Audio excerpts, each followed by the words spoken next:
Grazioso Benincasa est un cartographe italien du XVe siècle originaire d'Ancône.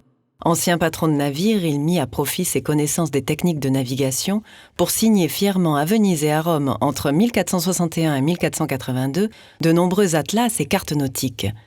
Parvenus jusqu'à nous, ces atlas portulans vénitiens s'attachent avec sobriété et une calligraphie raffinée à la description des ports de la Méditerranée et de l'Atlantique. Le tracé des côtes se détache sur un réseau de lignes de rhumbe, noires, vertes et rouges. Les échelles de distance apparaissent dans les angles.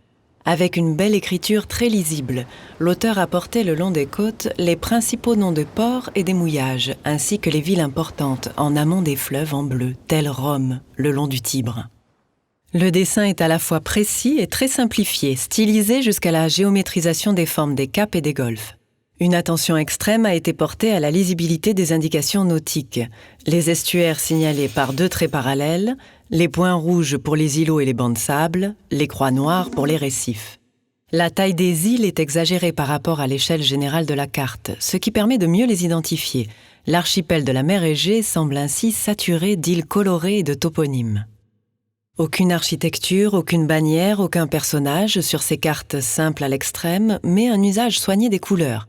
Les îles les plus grandes sont entourées d'un liseré vert ou rose, les plus petites sont peintes en bleu, rouge vif ou doré. La feuille d'or, comme sur les enluminures des manuscrits, donne un éclat de richesse particulier à cet atlas.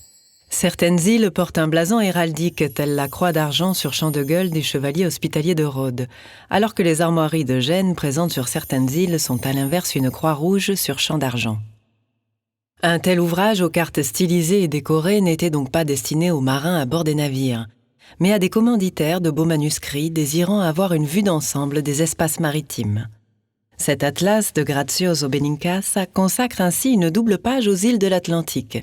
L'archipel des îles Canaries est ainsi placé au large du cap Bojador.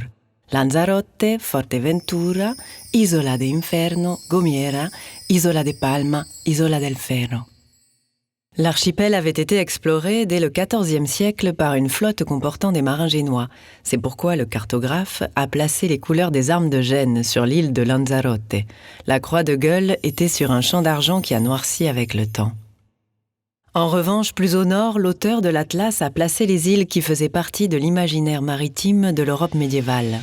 L'île de Brasil, du nom d'un bois rouge très apprécié, ou encore les îles fortunées de Saint-Brendan, référence à la fois au mythe antique et à la légende d'un saint chrétien irlandais qui aurait séjourné sur le dos d'une baleine lors de ses pérégrinations.